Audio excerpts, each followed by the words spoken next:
I was sitting in the doctor's waiting room when my phone rang. It was my only daughter, Angela. Her voice sounded strange, almost cold, as she said, "Mom, we're going on a trip to Europe tomorrow. I already sold your beach house and your car. We needed the money. Bye." And she hung up, just like that. 45 years raising her, sacrificing for her, and she discarded me like garbage. But I took a deep breath and smiled, because there was something my dear daughter didn't know. My name is Antonia Brooks. I'm 71 years old, and until that moment, I thought I knew my daughter. I had become a widow 6 months ago. My husband, Robert, had passed away from a heart attack while we were eating breakfast, just as we had done every morning for 45 years. That morning, he had served me coffee with cream and toast. As always, he had kissed my forehead and said, "Good morning, my love." Those were his last words. Since then, Angela had been more present in my life, or so I believed. She came to visit 3 times a week. She helped me with the funeral arrangements and accompanied me to the grocery store. She even suggested I see a doctor for a general checkup. "Mom, you need to take better care of yourself now that you're alone," she'd say with that smile I thought was love, but now I understood was for convenience. The beach house had been our sanctuary for years. Robert and I bought it when Angela was 15, with a lot of hard work and sacrifice. Every summer we'd go there, building memories, celebrating birthdays and Christmases. Angela would bring her boyfriends, and later her husband, Edward. I would cook for everyone, clean, and do the laundry. It was our family tradition. I never thought she'd see it as just money. And the car, that old Ford pickup truck Robert cared for like his own child. He'd wash it every Sunday, change the oil religiously, and always park it in the same spot under the shade of the tree. Angela knew what that truck meant to me. It was the last thing I had left of him. His scent still lingered on the seats. When she hung up, I stayed there on that uncomfortable green plastic chair, surrounded by other sick people, and for the first time in months, I didn't cry. Something strange happened inside me, a calm I hadn't felt since Robert's death. Because in that moment, I remembered something I had completely forgotten. 3 days before he died, Robert had handed me a manila envelope. "Antonia, put this in the drawer of your dresser. If something happens to me, open it after a while, but only when you feel ready." I had put it away without much thought. After the funeral, with so much grief and so many arrangements, I simply forgot. But there it was, waiting for me at home. The nurse called me to go into the office.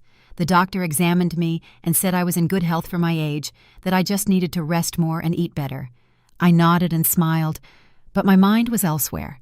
I was thinking about that envelope, about the coldness in Angela's voice, and how Edward was probably behind all of it.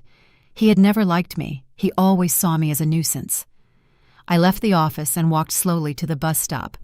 I no longer had a car, according to Angela, but as I waited, I couldn't help but smile. There was something poetic about all of this.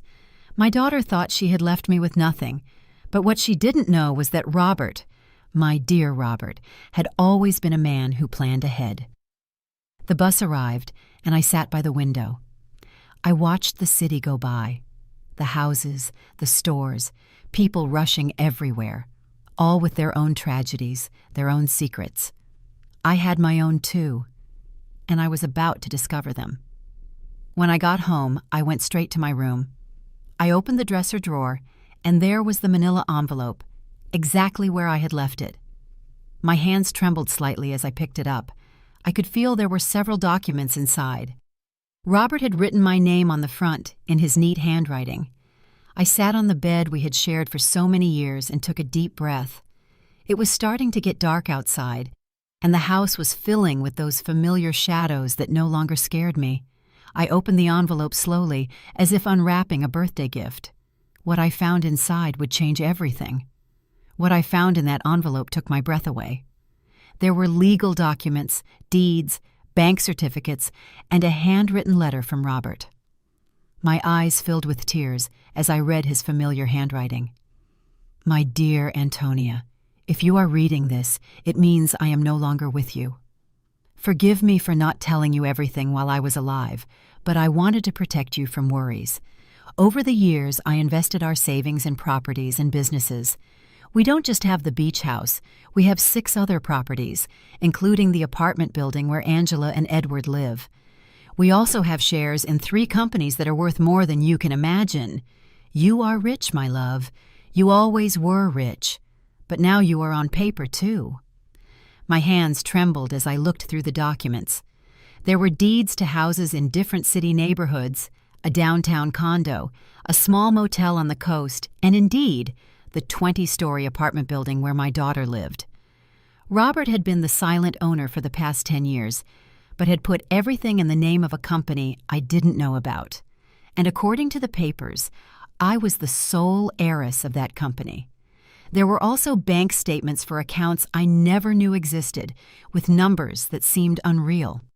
Robert had been a bus driver for 40 years, but apparently he had also been a very smart investor.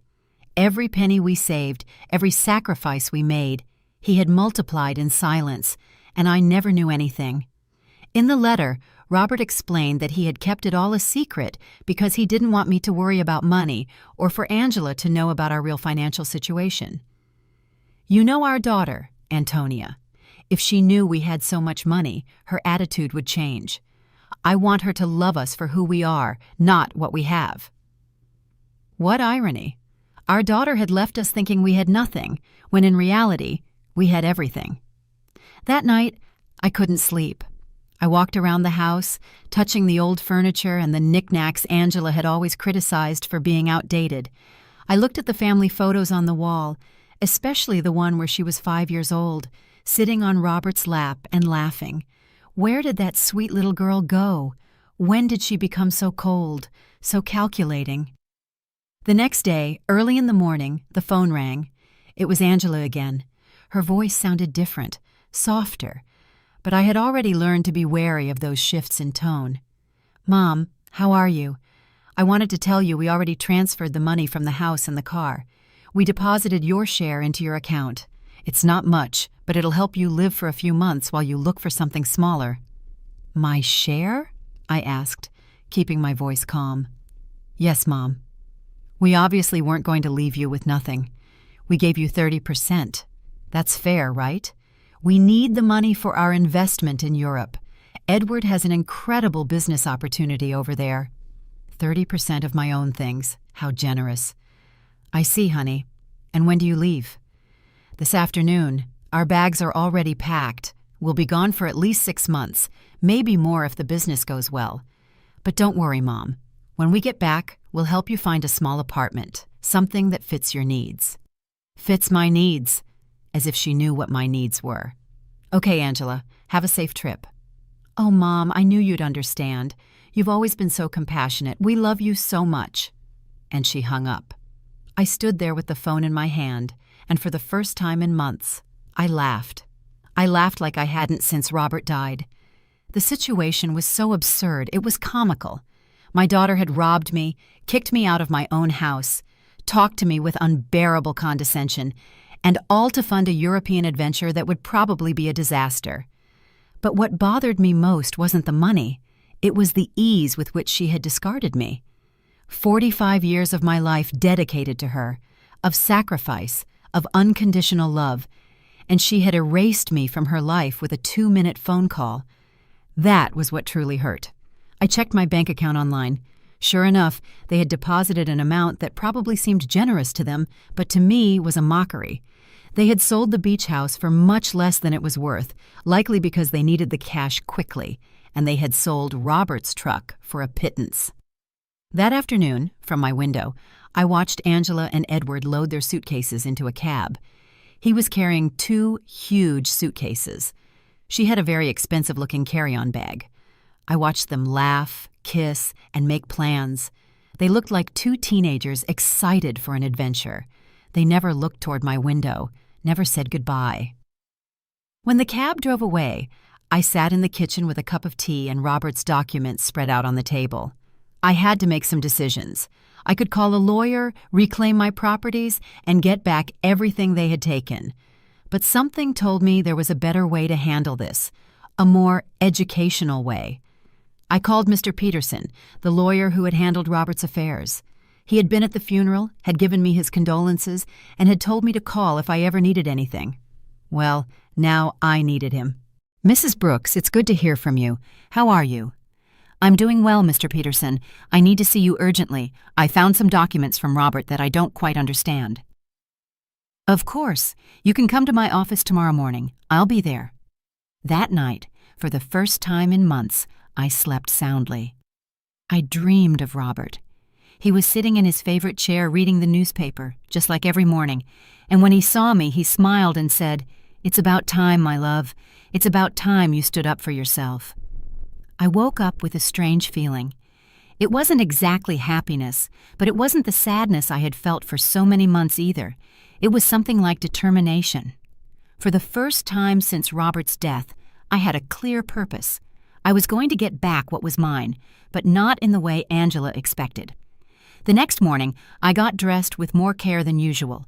I put on my wine-colored dress, the one Robert always said made me look elegant. I fixed my hair and put on a little makeup, and when I looked in the mirror, I saw a woman I hadn't seen in a long time. I saw a strong woman. Mr. Peterson's office was downtown. It was an old but elegant building with marble floors and large windows. He greeted me with a warm smile, but when I showed him the documents, his expression changed completely. "Mrs. Brooks, This is much more than I imagined. Robert was a very smart man. Look, according to these papers, you are the owner of—" "I know, Mr. Peterson. I've already reviewed them. What I need to know is what I can do legally." Mr. Peterson explained that everything was in order, that the documents were legitimate, and that I was the rightful owner of all those properties. He also confirmed something I had already suspected. The sale of the beach house was illegal because Angela had no right to sell it. "We can get the house back immediately, Mrs. Brooks, and we can also proceed with legal action against your daughter for fraud." "No, Mr. Peterson. I don't want to proceed with legal action. I want to do this another way. I want everything to remain a secret for now. Can you help me?" He looked at me with curiosity, but he nodded. "Of course. You are my client. What do you need?" "I need you to discreetly get the beach house back, do what is necessary to nullify that fraudulent sale, and I need you to help me gain real control of all my properties, especially the building where my daughter lives." "I understand. It will be a process that takes a few weeks, but it's completely feasible." "Perfect. And Mr. Peterson, I need no one to know I am behind all of this, at least for now." When I left his office, I felt as if I had woken up from a very long dream. I walked through the downtown streets, watching the people, the buildings, the life that was going on as normal. But for me, everything had changed. I had a plan. The following weeks were the strangest of my life. Officially, I was a poor widow who had been abandoned by her daughter, but in secret, I was a rich woman silently orchestrating the recovery of my assets. Mr. Peterson worked efficiently, and every few days he would call me with updates on the progress of the legal proceedings. I decided to stay in my house for the time being. It was mine, after all, although Angela probably expected me to move into a single room. Every morning I would wake up, have breakfast at the same table where Robert and I had shared so many years, and then go for a walk in the neighborhood. The neighbors would greet me with that mix of pity and curiosity they reserve for recent widows. Aurora, my lifelong neighbor, came up to me one afternoon while I was watering the plants in the front.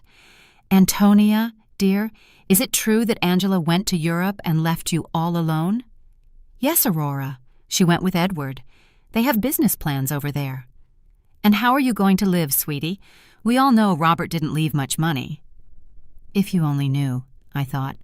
"Don't worry, Aurora. I'll be fine." "Do you need anything? I can bring you some food, help you with groceries?"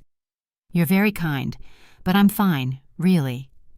Aurora looked at me with that expression I knew well. It was the same look I had received after the funeral, compassion mixed with a little relief that it wasn't her tragedy. "Well, you know where to find me if you need anything."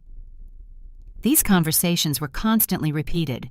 The butcher, the baker, the lady at the corner store, everyone spoke to me with that soft tone they use with the unfortunate, and I would nod, smile, and thank them for their concern, but inside, a part of me enjoyed this performance. It was like living a double life.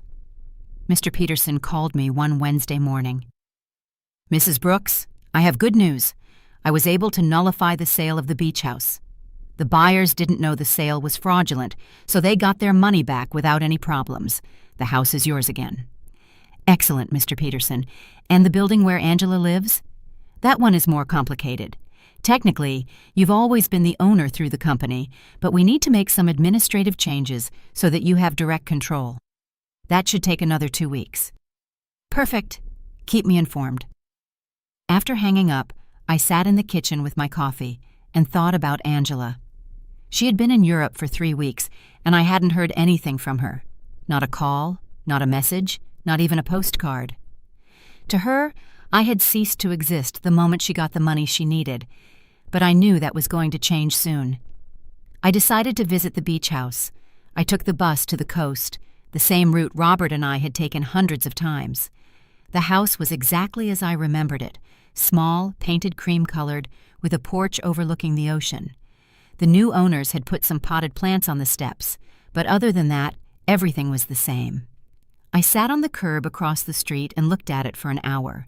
I remembered summer afternoons when Angela was little, running on the beach and building sandcastles, Robert grilling fish on the barbecue while I made salads in the kitchen, Angela bringing friends, then boyfriends, then Edward, all those happy moments that she had reduced to a simple commercial transaction. An older gentleman came out of the house and saw me sitting there. He approached me with curiosity. "Are you okay, ma'am?" "Yes, thank you. I'm just remembering. I knew the former owners." "Yes, I knew them very well. What a shame about what happened. They told us the elderly lady was very sick and needed to sell fast. We thought it was a steal, but it turns out the sale wasn't legal. We had to give the house back." "Did you know them personally?" "No. We did everything through intermediaries, but they told us the daughter was handling everything because the mother couldn't." What a sad situation. If you only knew how sad it really was, I thought. "Well, I'm glad you didn't lose your money." "Yes, luckily everything worked out well, although now we have to look for another house. We liked this one a lot." I left there with a heavy heart. It wasn't just the money that hurt. It was the ease with which Angela had lied about me. She had made up a story about my illness. She had used my supposed vulnerability to justify her actions. To her, I wasn't a person with feelings, but an obstacle that had to be removed. That night, I called Mr. Peterson again. "Mr. Peterson, I need you to help me with something else. I want to get Robert's truck back too." "That will be more difficult, Mrs. Brooks. The truck was in your name, but your daughter had a power of attorney that allowed her to sell it. How is that possible?" "Apparently, you signed that power of attorney a few months ago, after your husband's death. Don't you remember?" There it was, the moment Angela had started planning all of this. I vaguely remembered signing some papers she had brought to me, telling me they were to facilitate the funeral and inheritance arrangements. I had been so confused by grief that I signed without reading. How naive I had been. "I understand, Mr. Peterson. Is there any way to get it back?" "We can try, but it will be more complicated. We would need to prove that you signed that power of attorney under deception or coercion." "Let's do it. I want to get back everything they took from me." Over the next few weeks, I developed a strange routine. In the mornings, I was the poor widow everyone knew. I would go out to buy necessities, talk to the neighbors, and keep up appearances. But in the afternoons, I became a businesswoman.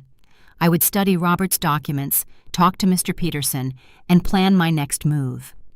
I learned things about finance I never thought I would need to know. I discovered that Robert had been much smarter than I thought. Every one of his investments had been carefully calculated. The building where Angela lived, for example, wasn't just profitable from rent. It was in an area that was rapidly appreciating. I also discovered that Edward, Angela's husband, had a lot of debt. He had taken out loans using the apartment they lived in as collateral, not knowing he wasn't the real owner. When the banks figured this out, he was going to be in serious trouble.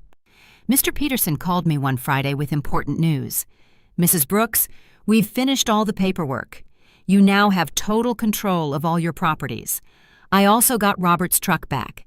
The buyer turned out to be an acquaintance of mine, and when I explained the situation, he agreed to return it in exchange for a small compensation. "Excellent work, Mr. Peterson. Now I need you to help me with one more thing. I want you to send a letter to my daughter." "What kind of letter?" "An eviction notice." There was silence on the other end of the line. "Mrs. Brooks, are you sure you want to do this?" "Completely sure. She decided I wasn't important in her life. Now she's going to find out how important I really am." "I understand. Do you want me to send it to Europe?" "No. I want you to give it to her when she gets back. I have a feeling it's going to be very soon." I wasn't wrong. That same afternoon, Aurora came running to my house with fresh neighborhood news. "Antonia, did you know that Edward is in trouble with the bank? My brother-in-law who works there told me they're investigating some loans he took out using the apartment they live in as collateral, but it turns out the apartment isn't his." "Really?" "Yes. And it seems Angela didn't know anything. They're saying she's going to have to come back from Europe to sort out this mess. What a complicated situation." "Yes, and the worst part is, apparently, Edward lied to her about the business in Europe. There was no business. He just wanted to escape the debts he had here." Perfect. Everything was working out exactly as I had expected. Angela had trusted Edward, had sacrificed her relationship with me for him, and now she was discovering that he wasn't the man she thought he was. That night, I sat on the porch with a cup of tea and looked at the stars. Robert used to say that the stars were the souls of people who had lived a full life, watching over their families from the sky. If that was true, then he was up there, watching his plan unfold perfectly. "Thank you, my love," I said to the sky. "Thank you for taking care of me, even after your death." The next day, Mr. Peterson called me early. "Mrs. Brooks, I have some news. Your daughter just arrived in the country. She's at the airport alone." "Alone?" "Yes, apparently Edward stayed in Europe. There are rumors they had a very big fight." "I see. Did you send the letter?" "I'm going to send it today. She should receive it tomorrow." I hung up the phone and stood there in the kitchen, feeling a mix of nervousness and anticipation. After so many weeks of silent planning, the moment for the first real move had finally arrived. Angela was about to discover that her mother was not the defenseless victim she believed. Angela arrived at her apartment on Tuesday night. I knew this because Aurora, who seemed to have informants throughout the neighborhood, came to tell me the next day. "Antonia, your daughter came back last night. I saw her go in with one suitcase, but she looked terrible, pale, with dark circles under her eyes, as if she had been crying the whole flight. Alone, completely alone. And something strange, Antonia, when the doorman asked her for the keys, she didn't have them. She had to ask the superintendent to let her in with the emergency copy." Interesting. Edward had the keys, which meant he had probably decided not to come back. Or maybe Angela had discovered something about him and had fled. In any case, my daughter was back, and very soon she would receive my little welcome gift. Mr. Peterson called me that same afternoon. "Mrs. Brooks, the letter was delivered an hour ago. The doorman confirmed that your daughter received it in person." "Perfect. How long did we give her?" 30 days to vacate the apartment as per legal standards. "But Mrs. Brooks, are you sure you want to do this? She is your daughter, after all." "Mr. Peterson, my daughter kicked me out of my own house with a 2-minute phone call. She sold my things without asking. She treated me like garbage. Now she's going to learn that actions have consequences." "I understand. I just wanted to make sure you had considered all the implications." "I have considered them, Mr. Peterson. All of them." That night, I couldn't sleep. I stayed awake imagining Angela's face when she read the letter. The initial confusion, then the disbelief, then the panic. She would probably think it was a mistake, that someone was trying to scam her. But when she called to verify, she would discover that everything was completely legal. The next day, As if she had been waiting for my call, the phone rang at 8 in the morning. It was Angela, and her voice sounded desperate. "Mom, I need to talk to you urgently." "Good morning, honey. How was Europe?" "Mom, I don't have time for that right now. I received a very strange letter yesterday. It says I have to vacate my apartment in 30 days. It must be a mistake, right? Do you know anything about this?" "An eviction notice. How strange. From whom?" "From a company I've never heard of. It's called— Wait, let me find the letter. Robert Investments, Inc. Do you know this company?" Robert had used his own name for the company. How poetic. "No, honey, I've never heard that name." "Are you sure the letter is legitimate?" "That's what I want to find out. Mom, I need you to help me. I don't know what to do. Edward left me in Europe. He ran off with another woman, and now I come back to this. I don't understand what's happening." There was the confirmation. Edward had abandoned her, probably when the money ran out, or when he realized that the legal problems at home were more serious than he thought. Poor Angela. She had sacrificed her family for a worthless man. "I'm so sorry, honey. Where are you now?" "I'm in the apartment, but I don't know for how long. Mom, can I come see you? I need to talk to someone. I don't have anyone else." The irony was perfect. Now that she was left without the man for whom she had abandoned me, she remembered she had a mother. "Of course, honey. Come over whenever you want." "I'm on my way." I hung up the phone and looked at myself in the mirror. I had to be perfect for this performance. I put on my most conservative gray dress, tied my hair in a simple bun, and practiced my expression of a worried but resigned mother. When Angela arrived, she would see exactly what she expected to see: a poor, vulnerable widow who had been abandoned by her own daughter. Angela arrived an hour later. When I opened the door, I was surprised at how bad she looked. She had lost weight, had deep circles under her eyes, and her expensive clothes looked wrinkled and unkempt. Her eyes were red from crying.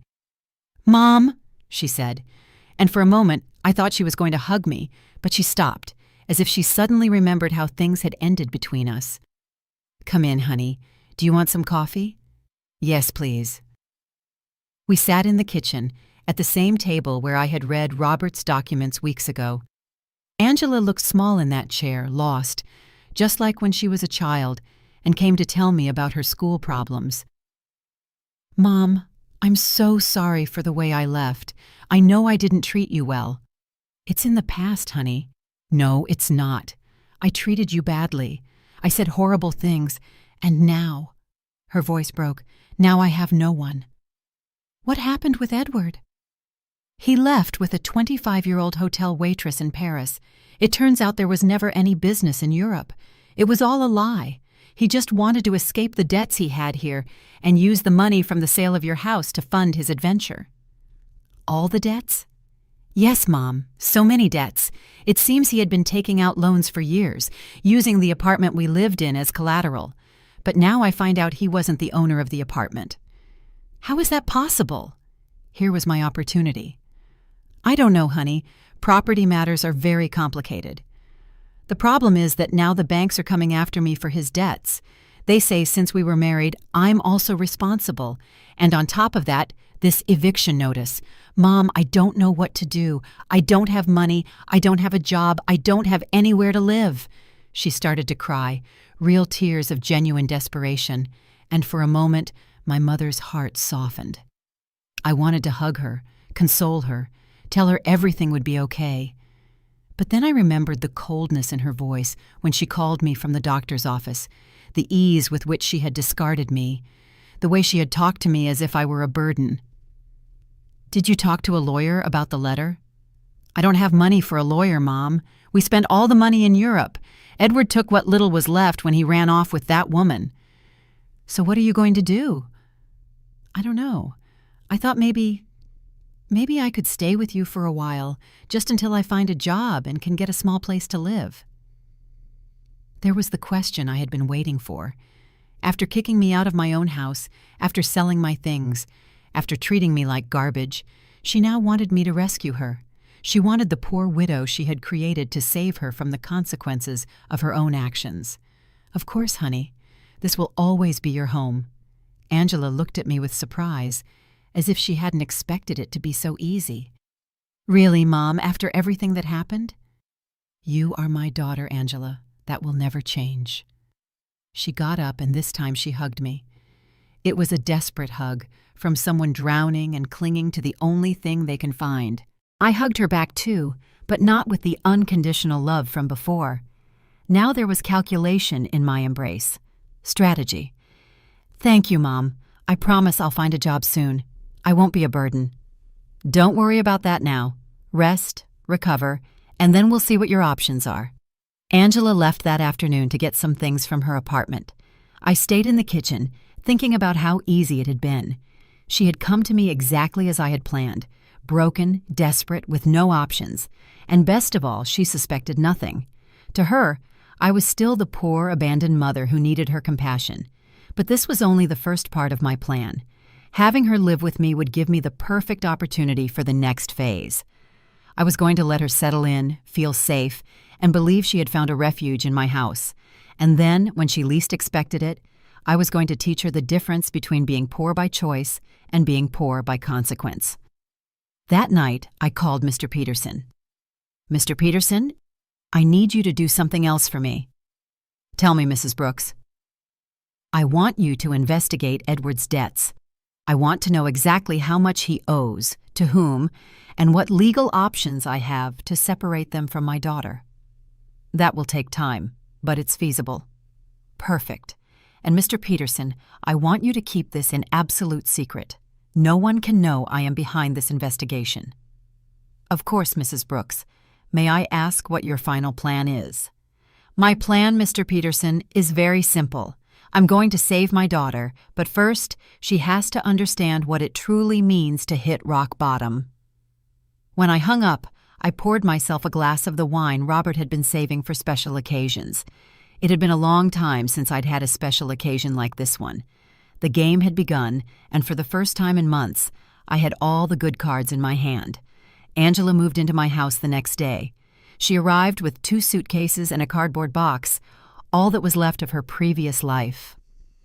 I watched her unpack in her old room, the same one she had slept in during her teenage years, and I could see the humiliation in every one of her movements. She had gone from living in a luxury condo to taking refuge in her childhood bedroom. "Mom, I found this in the apartment," she said, showing me a manila envelope. "It was among Edward's things. It has your name on it." It was another one of Robert's envelopes. My heart sped up, but I kept my composure. "My name? How strange." "Yes, look." She showed me the envelope. Indeed, it had my name written on it in Robert's handwriting, but this envelope was different from the one I had found in my dresser. This one was smaller, newer. "Maybe Edward found it among Dad's things when he died and forgot to give it to me," Angela said. "It's possible. Can I see it?" I opened the envelope in her presence. Inside was a short letter and a small key. The letter said, "Antonia, if you are reading this after having received the main envelope, it means our daughter is going through a difficult time. This key opens a safety deposit box at the Central Bank, downtown branch. The number is 247. There is something there that can help you help her, but use it wisely. With eternal love, Robert." Angela read the letter over my shoulder. A safety deposit box? Dad had a safety deposit box? I had no idea. "I didn't either," I lied. "Your father never told me about this. Do you think we should go see what's in there?" "I don't know, honey. Maybe it's better to leave things as they are." "But Mom, maybe there's something important in there, documents, or, I don't know, maybe something valuable that can help us." The desperation in her voice was palpable. Angela was clinging to any possibility of finding a way out of her situation, and I was going to let her cling a little longer before I showed her the complete reality. "Okay," I said after a calculated pause. "We can go tomorrow." That night, Angela and I had dinner together for the first time in months. She had cooked, trying to be useful, but the food tasted of guilt and desperation. She told me more details about what had happened in Europe, and each story was worse than the last. Edward lied about everything, Mom, not just the business, but the debts, too. I thought he only owed a little bit of money, but it turns out he owes over $100,000. And the worst part is, he used my name for some of the loans without me knowing. How is that possible? He forged my signature. When I married him, I gave him some documents to handle the banking for our joint account. I never thought he'd use them for this. Do you have any way to prove you didn't know? I don't know. It's all so complicated. The banks say that since we were married, I'm responsible for all his debts anyway. And the divorce? I don't even know where Edward is now. He just disappeared. His phone is disconnected. He doesn't answer emails. Nothing. It's as if he vanished. Perfect. Edward had run away like the rat he had always been, leaving Angela to face the consequences of her actions alone. In a way, he had done me a favor. Now my daughter was experiencing exactly what I had felt when he abandoned me. Betrayal by someone she had completely trusted. I'm so sorry, honey. I didn't know things were so bad. I didn't either, Mom. I thought Edward loved me, that we were going to build something together, but it turns out I was just an easy way for him to get money and documents. Angela started to cry again. How could I have been so stupid? How did I not realize who he really was? It was tempting to tell her that I had seen the signs from the beginning, that I had tried to warn her that Edward never seemed trustworthy, but that would have broken my facade as a compassionate and vulnerable mother. Love can be blinding sometimes, honey. Don't blame yourself. But Mom, I didn't just ruin my life. I ruined yours too. I treated you horribly. I took your house, your truck, your things, and all to give to a man who abandoned me at the first opportunity. Now we're two poor women trying to survive because of me. It's in the past, Angela. We'll be okay. No, it's not. Now we're both in trouble because of my mistakes. You lost everything Dad left you, and I lost my marriage and my future. We're two poor women trying to survive.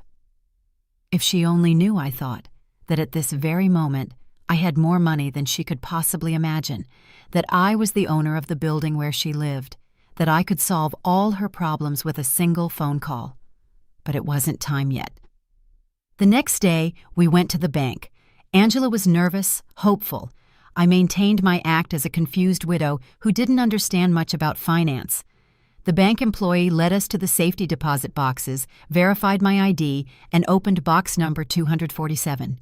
Inside were jewels, many jewels, rings, necklaces, bracelets, earrings. I recognized some pieces as heirlooms from Robert's family. Others were completely new to me. There was also a letter explaining the origin of each piece and its approximate value. Angela gasped. Mom, this must be worth a fortune. You think so? Yes. Look at this emerald and this pearl necklace. Mom, Dad saved a treasure here. According to Robert's letter, the jewels were worth approximately $200,000.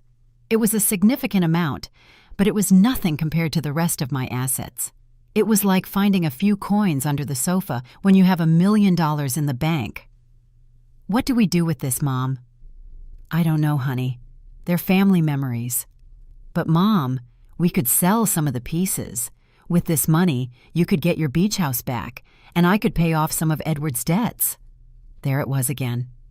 Even when she found something valuable, Angela's first reaction was to think about how to use it to solve the problems Edward had created. She hadn't learned a thing yet. Are you sure you want to use your father's inheritance to pay Edward's debts? What other option do I have, Mom? If I don't pay something soon, the banks are going to foreclose on everything I have, and technically, I don't own anything. Everything was in Edward's name. Think carefully, honey. Once you sell these jewels, you won't be able to get them back. I know, but what else can I do? I can't get a job with all these legal claims pending. No employer is going to want to hire someone with so many legal problems. We took the jewels home. Angela spread them out on the kitchen table and examined them one by one, calculating which ones she could sell and which she could keep. It was painful to watch her reduce decades of family history to numbers on a spreadsheet. Mom, I think I can get $180,000 for the jewels, she said one afternoon, counting the bills on the kitchen table. It's less than I expected, but it's enough to pay off the most urgent debts. Are you sure you want to do this? I have no choice. If I don't pay something soon, they'll seize everything. Even this house could be at risk if they prove I have some kind of legal connection to the properties. How ironic the situation was. Angela was worried about losing a house that I owned, paying the debts of a man who had abandoned her with money from jewels that had belonged to the same man who had created the fortune that could save her. And how are you going to decide which debts to pay first? I talked to a free financial advisor at the bank. She told me to prioritize the debts that have real collateral because those are the ones that can affect property or lead to immediate foreclosure. Angela had matured so much in these few weeks. The woman who had sold my things without consulting me was now carefully investigating every financial decision. The suffering had made her more responsible, but also more fragile. That night, while she was organizing the debt documents on the table, I received a call from Mr. Peterson. Mrs. Brooks, I have a full report on Edward's debts. The situation is worse than I thought. How much worse? He owes over $200,000 to several banks and also has debts with private lenders. What's more concerning is that he used falsified documents with your daughter's signature for some of these loans. That means Angela is legally responsible. It's complicated. If we can prove she didn't know, we might be able to get her out of some of the debts. But it's going to be a long and expensive process. How expensive? For a good lawyer specializing in these types of cases, probably $50,000, and there's no guarantee of success. I understand. And what if she just pays the debts? If she has the money, that would be the fastest solution, but I doubt she has access to that amount. Mr. Peterson, I want you to prepare all the necessary documents to get my daughter out of these debts, but don't tell her anything yet. You're going to pay, Mrs. Brooks? I'm going to do whatever is necessary to protect my daughter, but this has to be handled in a very specific way. When I hung up, I found Angela in the living room, looking at the jewels with a sad expression. She looked lost, like a child who had broken her favorite toy and didn't know how to fix it. What are you thinking about, honey? About Dad. About how disappointed he would be in me if he could see what I did with my life. Your father loved you very much, Angela. He would understand. No, Mom. He taught me to be responsible, to value family, not to be selfish, and I did the exact opposite. I abandoned my mother for a man who turned out to be a liar. I sold my family's memories for money. I ruined everything he built. For the first time since she had returned, I heard a genuine regret in her voice. It wasn't just lamenting the consequences of her actions, but a true acknowledgement that she had done something morally wrong. People make mistakes, honey. The important thing is to learn from them. But how do I learn from this, Mom? How do I fix the damage I've done? There was the question I had been waiting for. Angela was finally ready to face the truth about her actions and their consequences. But it wasn't yet time to reveal my final card. First, I had to let her hit rock bottom completely. The next few days were crucial for my plan. Angela decided to sell most of the jewels, keeping only the engagement ring Robert had given me and a small necklace that had belonged to her grandmother. I watched her prepare to go to the jewelry stores, research prices, and negotiate with buyers. It was painful to watch her reduce decades of family history to commercial transactions, but it was necessary for her to understand the real weight of her decisions. Mom, I got $180,000 for the jewels, she told me one afternoon, counting the bills on the kitchen table. It's less than I expected, but it's enough to pay off the most urgent debts. Are you sure you want to do this? I have no choice. If I don't pay something soon, they'll foreclose on everything. Even this house could be at risk if they prove I have some kind of legal connection to the properties. How ironic the situation was. Angela was worried about losing a house that I owned, paying the debts of a man who had abandoned her with money from jewels that had belonged to the same man who had created the fortune that could save her. And how are you going to decide which debts to pay first? I talked to a free financial advisor at the bank.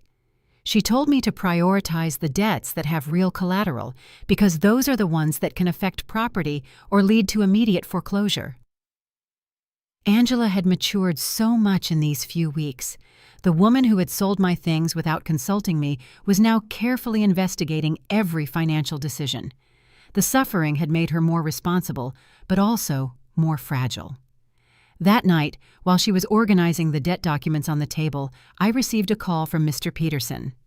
"Mrs. Brooks, I have important news. We managed to locate Edward." "Where is he?" "In Paris, just as your daughter suspected. But here's the interesting part. He's trying to get French residency through a fake marriage with that young woman your daughter mentioned." "A fake marriage?" "Yes. Apparently the girl needs papers and he needs a way to stay in Europe without being deported. But the most important thing is that we found evidence that he deliberately falsified your daughter's documents with the intention of fleeing the country. That means Angela can get out of the debts." "With this evidence, yes. We can prove fraud and coercion. Your daughter won't have to pay anything for what Edward did behind her back." It was perfect. I had a way to save Angela from all her debts legally, without her suspecting that I had the money to do it. "Mr. Peterson, I want you to start the legal process immediately. Don't tell my daughter anything yet. I want the process to be completely finished before I tell her. I don't want to give her false hope." "Understood. This will take about 3 weeks, maybe a month." "Perfect."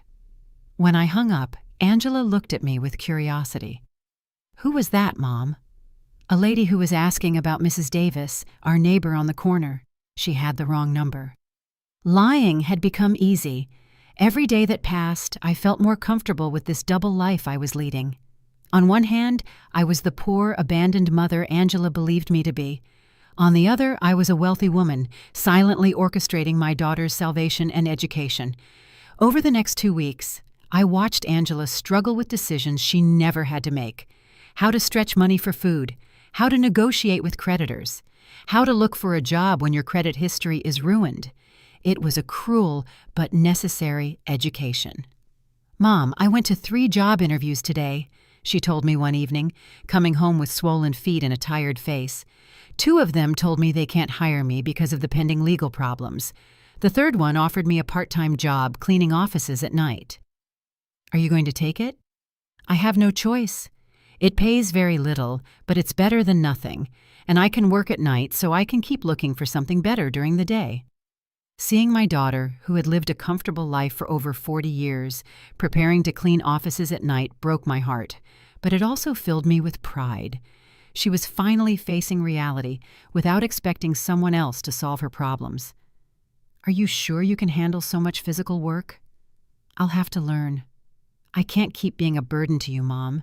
It's bad enough that you're letting me live here for free." "This is your home, Angela." "No, Mom. This is your home, and I'm here because of your generosity, but I'm not going to take advantage of it forever." One night, while Angela was on her first cleaning shift, Aurora came to visit. She sat in the kitchen with me, drinking tea and looking at the family photos on the walls. "Antonia, I have to ask you something. Did you know Angela was going to come back in these conditions?" "What do you mean?" "Well, when she left, she seemed so sure of herself, so arrogant. She talked about the great life she was going to have in Europe, about how successful Edward was, and now she's back, completely broken, working a cleaning job, living with you again. Life takes many turns, Aurora." "Yes, but there's something else. I've been watching Angela these days, and she looks different. Not just sad, but humble, as if she learned something important." Aurora had always been very perceptive. "What do you think she learned?" "I think she learned the value of the things she had taken for granted, like having a mother who loves her unconditionally." "Maybe, Aurora. Can I tell you something? When Angela left and treated you so badly, many of us thought you would never forgive her. But here you are, taking care of her again, giving her a home when she has nowhere to go. She's my daughter, Aurora." "Yes, but not every mother would do what you're doing, especially after being treated the way you were treated." If Aurora only knew the complete truth, that I had the power to solve all of Angela's problems, but was choosing to let her suffer a little longer so she would learn the full lesson. "Do you think I'm doing the right thing?" "I think you're doing what a good mother would do. But I also think Angela needs to fully understand what she lost when she abandoned you. What do you mean? I think she needs to value you not just as the mother who rescues her when she's in trouble, but as the strong woman who built a stable life for 45 years. She needs to respect you, not just need you. Aurora had hit the nail on the head. That was exactly the point of my entire plan. I didn't want Angela to come back to me out of desperation. I wanted her to come back out of genuine respect and mature love. And how do you think that can happen? I think it's already happening. I've seen her these past few days, Antonia. The way she talks to you now is completely different. She's no longer the daughter who gives you orders or treats you like a burden. Now she's a grown woman who is genuinely grateful to have a mother like you. That night, when Angela returned from her job, I saw her arrive tired, but with a new dignity. She had earned those few dollars with her own effort, and that meant something to her. How was your first day? Hard, but not as bad as I thought. The other ladies who work there helped me a lot. One of them, Mrs. Johnson, taught me tricks to clean more efficiently. Mrs. Johnson? Yes. She's 60 years old and has been cleaning offices for 20 years. She told me she started after her husband left her with 3 small children. She says it's not the job she dreamed of, but that it gave her independence and dignity. She sounds like a wise woman. She is. She said something that made me think a lot. She told me there are 2 types of people who end up doing this job. The ones who are there because they never had opportunities, and the ones who are there because they ruined the opportunities they did have. She asked me which group I was in. And what did you tell her? I told her the truth, that I had all the opportunities in the world, a family that loved me, a stable home, an inheritance, and that I ruined it all by following a worthless man. What did she say? She laughed and said, "Well, honey, then at least you know exactly why you're here. That puts you 1 step ahead of most people." Angela poured herself a glass of water and sat with me at the table.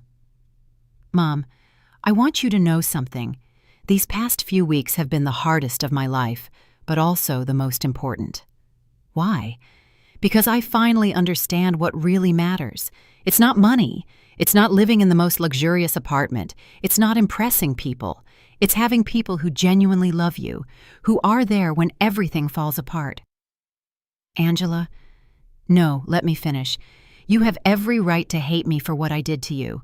I abandoned you when you needed me most. I took everything Dad left you. I treated you as if you were a nuisance. And now I'm here again, expecting you to forgive me and take care of me. I already forgave you, honey. But I haven't forgiven myself. And I won't until I prove that I've truly changed, that I've learned from my mistakes." Mr. Peterson called me the next morning. "Mrs. Brooks, I have excellent news. The legal process is almost complete. We can get your daughter out of all of Edward's debts." It was time. After weeks of watching Angela struggle, work, and reflect on her mistakes, the moment had finally arrived to show her that she had never been alone, that she had always had someone quietly watching over her. "Mr. Peterson, I want you to organize a meeting. It's time for my daughter to know the whole truth." Mr. Peterson arranged the meeting for Friday morning at his office. I told Angela that I had made an appointment with a lawyer who could help her with her legal problems, but I didn't explain the details. She agreed to come, although she was nervous about the cost of the consultation. "Mom, I don't have money to pay a lawyer. I barely have enough to cover basic expenses." "Don't worry about that now, honey. Let's just hear what he has to say." We arrived at Mr. Peterson's office on time. Angela had dressed in her best clothes, which now looked a little big on her thinner body. She was nervous, wringing her hands, expecting another piece of bad news on her endless list of problems. Mr. Peterson greeted us with his usual professional smile. "Mrs. Brooks, Miss Brooks, thank you for coming." "Thank you for seeing us," Angela replied. "Although I should warn you that my financial situation is very complicated, and I probably can't afford high fees." "That's exactly what we're going to talk about," Mr. Peterson said, exchanging a look with me. But first, I need you to review these documents." Mr. Peterson handed Angela a thick folder. She opened it and began to read, her expression gradually changing from confusion to surprise. "I don't understand. These documents say that Edward forged my signature, that there is evidence of fraud, that I am not responsible for the debts." "That's right. We have been investigating your case for the past few weeks. We found enough evidence to prove that you were a victim of identity fraud." "But how is that possible? Who paid for this investigation? I don't have money for this." Mr. Peterson looked at me. It was my moment. "Angela, there's something I need to tell you." "What, Mom?" I took a deep breath. After weeks of acting, I was finally going to reveal the truth. "Your father left me more than you knew, much more." "What do you mean?" "Mr. Peterson, show her the other documents." Mr. Peterson took out a second folder and handed it to Angela. This time, the documents were the property deeds, the bank statements, the investment certificates, the entire fortune Robert had built in secret. Angela read in silence for several minutes. Her face went through a complete range of emotions: confusion, disbelief, shock, and finally, comprehension. "Mom, this says you are the owner of the building where I lived." "Yes, and that you have other properties, bank accounts, investments?" "Yes, this means that when I sold the beach house, it was my house, and the sale was fraudulent." "I already got it back." Angela stared at the papers, trying to process the information. "How long have you known this?" "Since the day you called me from the doctor's office." "You knew all this when I came back from Europe asking for help?"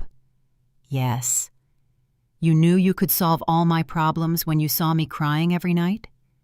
"Yes." There was a long, tense silence. Angela closed the folders and looked directly into my eyes. "Why, Mom?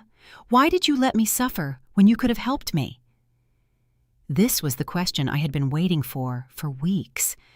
"Because you needed to learn something you couldn't learn any other way." "What?" "You needed to learn the value of the things you had lost, the value of family, of respect, of responsibility. When you abandoned me, it wasn't just money you took from me. It was dignity, it was love, it was trust."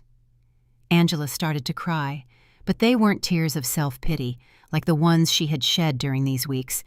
They were tears of deep understanding. "I abandoned you when you needed me most."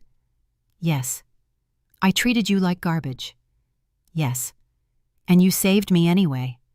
"Yes, but not in the way you expected. I didn't save you by giving you money so you could keep making the same mistakes. I saved you by letting you hit rock bottom so you could learn to save yourself." Mr. Peterson discreetly intervened. "Miss Brooks, your mother has paid all the legal expenses to free you from Edward's debts. She has also recovered all the properties that were sold fraudulently. You are completely free of legal problems." "And the cleaning job I got?" "You can quit if you want," I said, "but I hope you don't." "Why?" "Because that job is teaching you something you never learned when everything was easy. It's teaching you the value of your own effort, the dignity of honest work, the importance of valuing every dollar you earn." Angela wiped her tears and looked at me with an expression I hadn't seen in years. It wasn't the look of a daughter who needs her mother, but the look of a grown woman who respects another woman. "Do you forgive me, Mom?" "I forgave you a long time ago, honey. The question is, can you forgive yourself?" "I don't know if I can. I did unforgivable things." "People make mistakes, Angela. The important thing is what we do after we recognize those mistakes." Mr. Peterson left us alone in his office for a few minutes. Angela and I sat in silence, processing everything that had happened. "Mom, I want you to know something. Even if you didn't have all this money, even if you were really the poor widow I thought you were, I would have learned the same lesson." "What lesson?" "That there is nothing more valuable than having someone who loves you unconditionally. During these past few weeks, the only thing that kept me sane was knowing I had a home with you, that no matter how much I had ruined my life, you were still my mother. That will never change, Angela." "I know, but I also know that I can never take that love for granted again.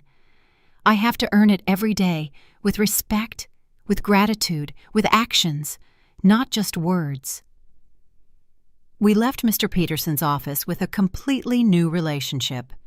We were no longer mother and daughter united by blood and habit.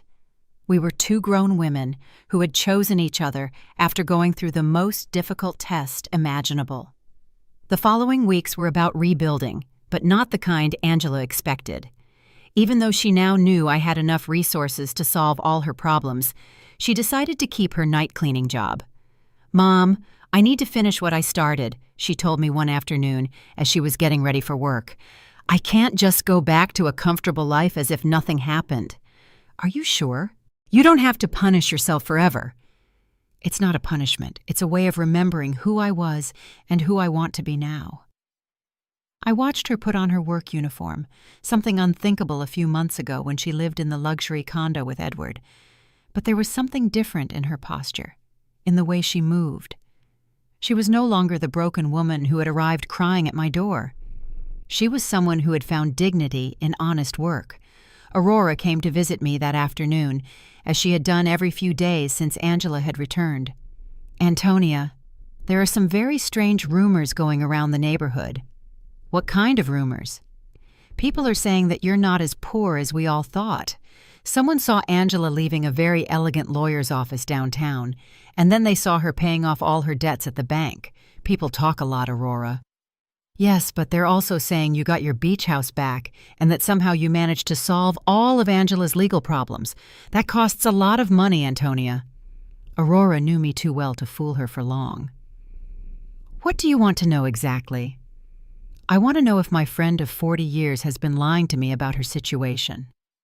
I poured myself a cup of tea and sat across from her. It was time to be honest with someone else. "Robert left me more than anyone knew, Aurora. Much more." "How much more?" "Enough so that Angela and I never have to worry about money again." Aurora was silent for a moment, processing the information. "And why did you pretend to be poor all these months?"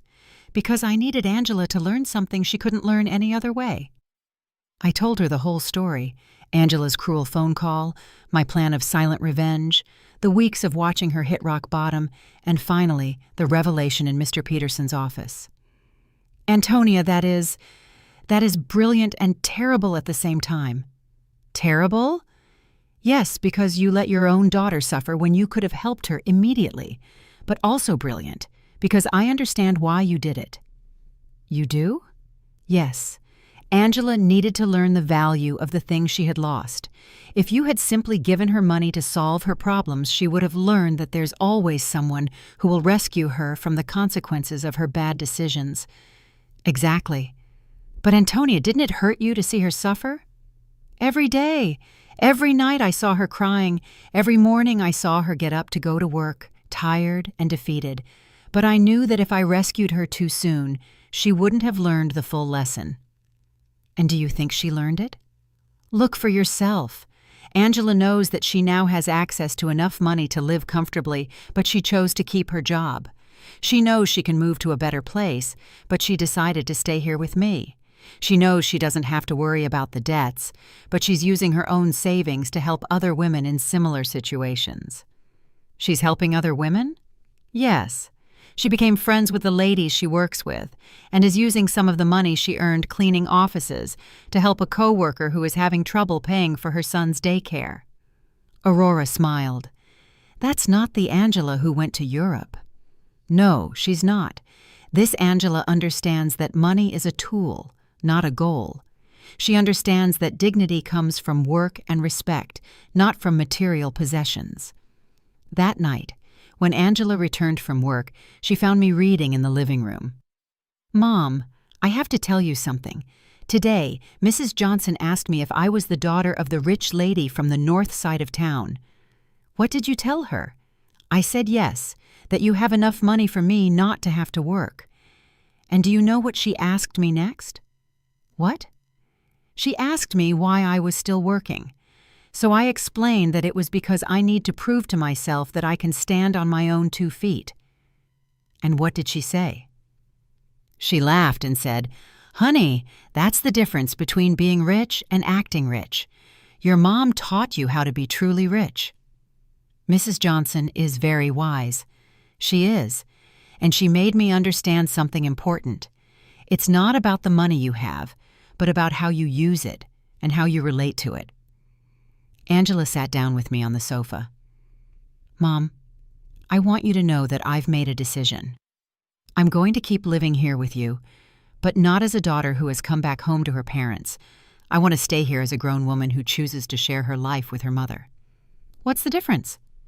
The difference is that I'm going to pay my share of the expenses. I'm going to contribute to the upkeep of the house, and I'm going to treat this relationship as a partnership between two independent women who love and respect each other. Angela, you don't need to. Yes, I do, Mom. I need our relationship to be different from what it was before. Before, I was a daughter who took her mother's love and care for granted. Now, I want to be a grown woman who values and takes care of the most important relationship in her life. And your job? I'm going to keep working, but not necessarily cleaning offices forever. I want to go back to school. I want to prepare myself to do something more meaningful with my life, but I want to do it step by step, earning every opportunity. Do you have any idea what you want to study? Yes. I want to study social work. These past few weeks have taught me how many people are going through difficult situations without having anyone to support them. I want to use the resources we have to help other women who are going through what I went through.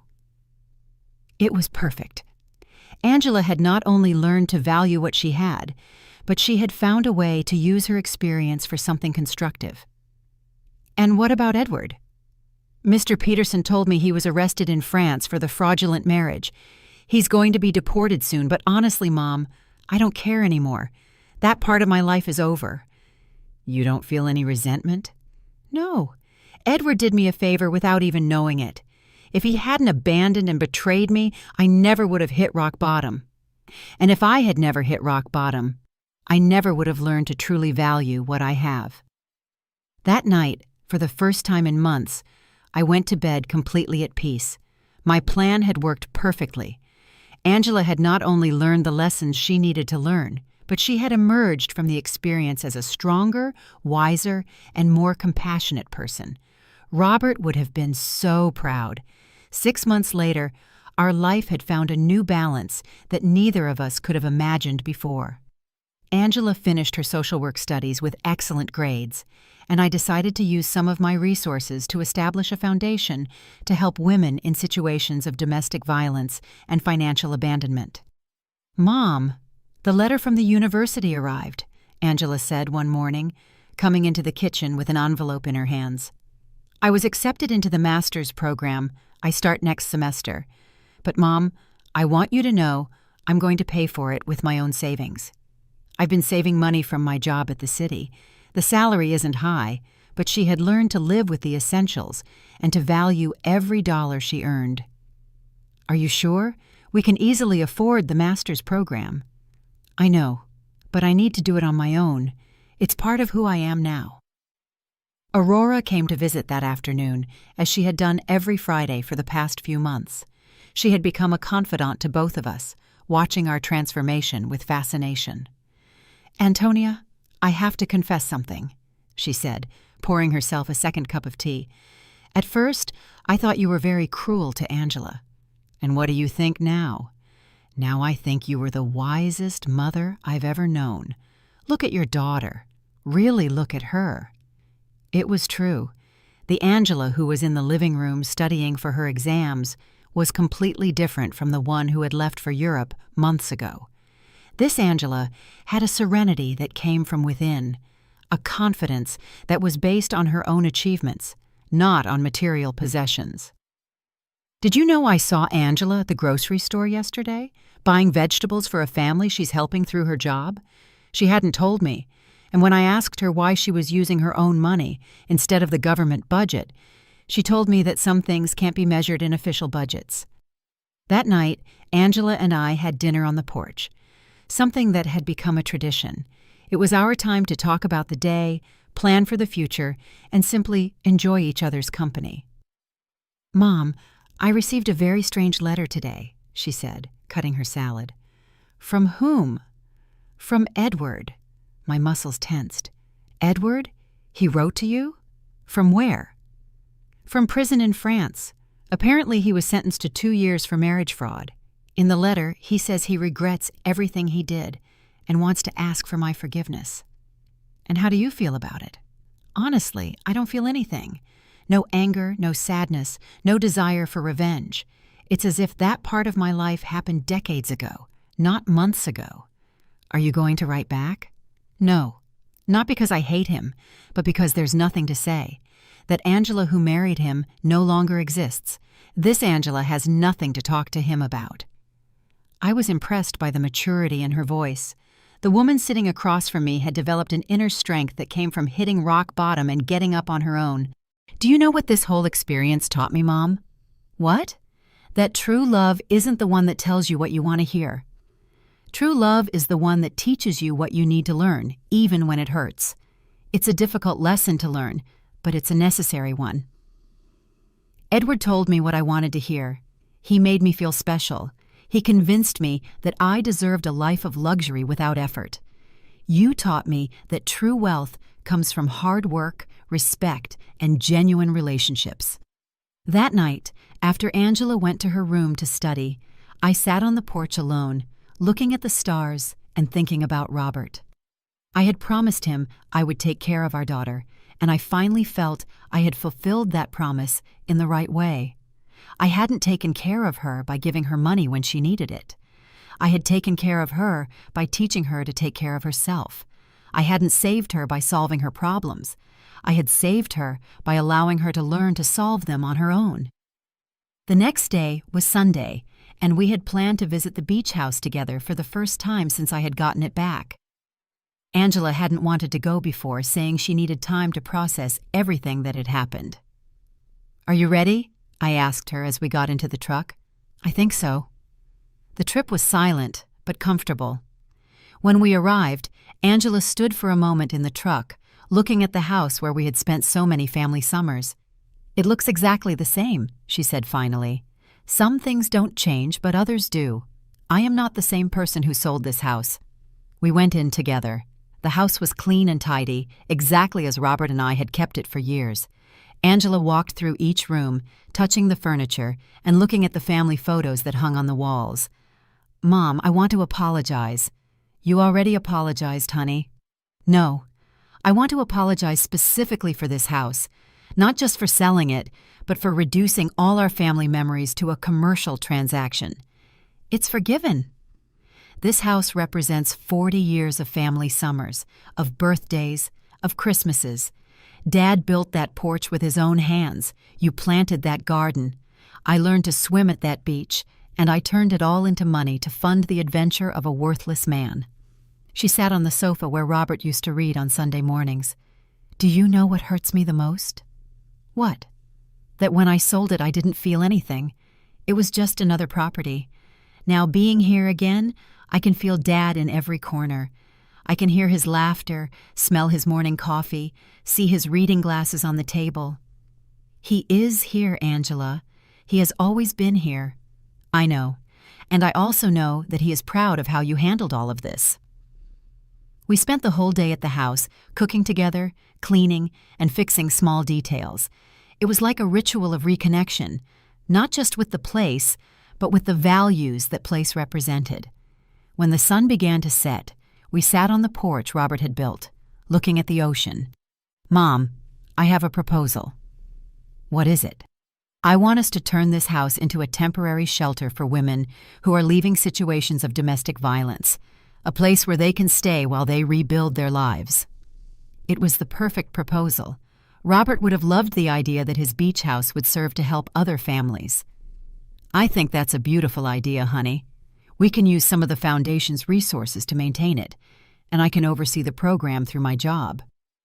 "Are you sure you want to turn our family sanctuary into that, Mom?" "The best sanctuaries are the ones that are shared. Dad always said that a house isn't truly a home until it opens its doors to other people who need love." He was right. Robert had always been generous with our home, inviting relatives, friends, and neighbors who needed a place to stay. We returned home that night with a new project and a completely renewed relationship. We were no longer mother and daughter united by obligation or need. We were two women who had consciously chosen to build a life together based on love, respect, and a common purpose. That night, before falling asleep, I spoke to Robert in silence. We did it, my love. Our daughter finally understood what truly matters. And for the first time since his death, I felt he answered me. I always knew you would. You're both stronger than you think. Justice had arrived not as revenge, but as education, not as punishment, but as transformation. And in the end, we had both gained something much more valuable than money. We had gained an authentic relationship built on a solid foundation that no future crisis could destroy. Did you like my story, and which city are you listening from? Let's meet in the comments. If you liked the story, you can support me by sending a super thanks so I can keep bringing more stories like this. Thank you so much for your sweet support. I'm looking forward to your comments on the story. On the screen, you can see 2 new life stories that I highly recommend. There's so much more on my channel. Don't forget to subscribe. See you in the next life story with love and respect.